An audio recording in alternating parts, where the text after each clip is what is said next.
তো hey guys, welcome back to my channel. তোমরা কেমন আছো? আশা করছি তোমরা তোমাদের বাড়িতে সকলে ভালো আছো। আমিও কিন্তু বেশ ভালো আছি, কিন্তু ঠান্ডা খুবই।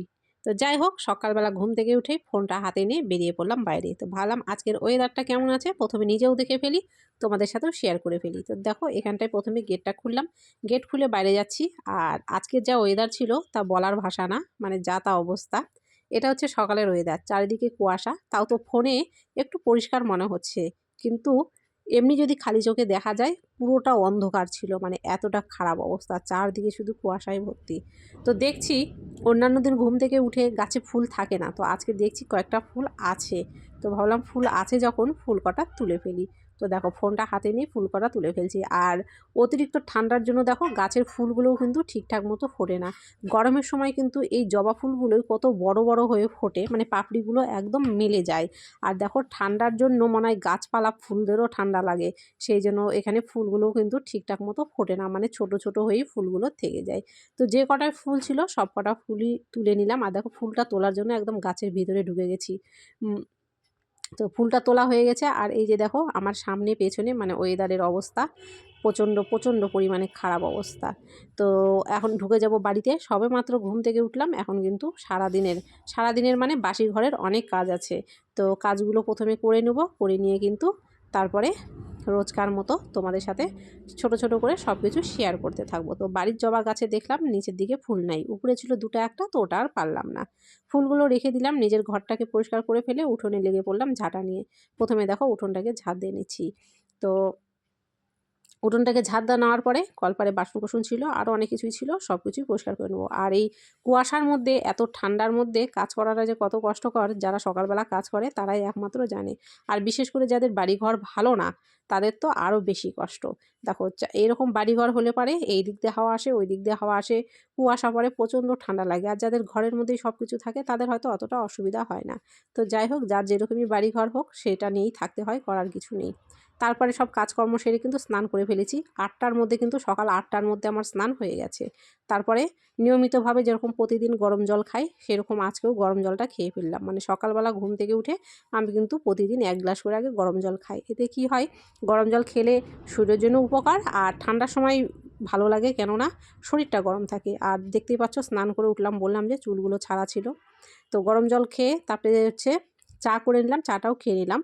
তারপরে সোজা চলে এসেছি রান্নাতে। আর আজকে এতটা বিশ্রী দিন গেল, মানে বলার মতো না। সারা দিন আজকে রোদ নেই, মানে সূর্যের মুখটাও আজকে দেখা গেল না।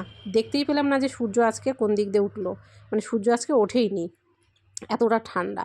মানে প্রচণ্ড, সকালে যেরকম কুয়াশা ছিল, সারাদিন কুয়াশাটা একটু কমেছিল, কিন্তু ঠান্ডা প্রচণ্ড ছিল। তো যাই হোক, রোজকার মতো সব কিছুই করতে হচ্ছে, ঠান্ডা যতই হোক। আর এখানে দেখো, একটা বাঁধাকপি ছিল ঘরে, সেটাকে কেটেছি। একটা বাঁধাকপি কেটে 1 কড়াইয়েরও বেশি হয়ে গেছে, মানে মনে হচ্ছে কতগুলো কেটেছি, কিন্তু এটা একটা বাঁধাকপি। তো বাঁধাকপিটাকে এখানে রান্না বসিয়ে দিলাম। আরও অন্যান্য রান্নাগুলো করেছি, ডাল রান্না করেছি, ভাজা টাজা করেছি। তো ওগুলো আর দেখাতে যায়নি, বাঁধাকপিটাকে বসালাম, রান্নাটা করে নিলাম। রান্না করে নেওয়ার পরে দেখো, এখানে বসে পড়লাম খেতে। যেহেতু অতিরিক্ত ঠান্ডা, বেশি দেরি করলে কিন্তু খাওয়ার দাওয়ার ঠান্ডা হয়ে গেলে ভালো লাগবে না। তো ভাবলাম আগে খেয়ে ফেলি। আর কিছু কিছু বাসনপত্র মাজা হয়ে গেছে, কিছু আছে, সেগুলো খাওয়ার পরে মেজে নেবো। তো আগে খাওয়াটা সেরে নিই, সেই জন্যই বসে পড়লাম। আর গ্যাসটাও এখনও যদিও মুছিনি, শুধু মানে খেয়ে দিয়ে উঠে তারপরেই মুছবো।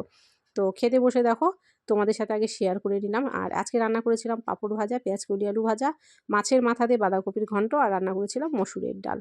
তো খাওয়া দাওয়া সেরে সব কিছু কাজ করে ফেললাম। সব কিছু কাজ বলতে গ্যাস মোছা যেগুলো ছিল, বাসন টাসন মাজা, সেগুলো সব কিছু করে ফেললাম, সেগুলো আর আজকে শেয়ার করলাম না। আর এখানে দেখো, এখন যদিও বিকেল হয়নি, মানে বেলাটা গড়িয়েছে, কিন্তু বিকেল এখনও হয়নি। তো এখানে চলে এলাম কিছু পিঠে বানাতে। পিঠে বলতে তেল পিঠে, মানে পোয়া পিঠে আর কি যাকে বলে। তো ঠান্ডার মধ্যে কিন্তু পোয়া পিঠে খেতে খুব ভালো লাগে। শুধু পোয়া পিঠে নয়, প্রত্যেকটা পিঠেগুলি খেতে ভালো লাগে, কিন্তু বানাতে খুবই কষ্ট হয়। বানাতে যে অতটা কষ্ট না হলেও তৈরি করার পরে যে বাসনগুলো বের হয়, সেই বাসনগুলো মাজতে কিন্তু খুবই কষ্ট হয়। আর দেখো, আমার আজকের পোয়া পিঠেগুলো কিন্তু দেখতে কেমন হয়েছে তোমরা কিন্তু অবশ্যই কমেন্ট করো। আর আমি কিন্তু আজকে শুকনো চালের গুঁড়া দিইনি, মানে বাড়িতে আতপ চাল ছিল, সেটা ভিজিয়ে রেখেছিলাম, সেই আতপ চালটাকে বেটে আমি কিন্তু এখানে আজকে পিঠেগুলো করেছি। আর প্রত্যেকটা পিঠে দেখো তোমাদের সাথে দেখাচ্ছি, দেখো কেমন হয়েছে, অবশ্যই কিন্তু আমাকে কমেন্ট করে বলো। আর তোমরা কে কে এরকম পিঠে খেতে ভালোবাসো, আর কে কে এরকম পিঠে তৈরি করতে পারো, সেটাও কিন্তু আমাকে জানিও।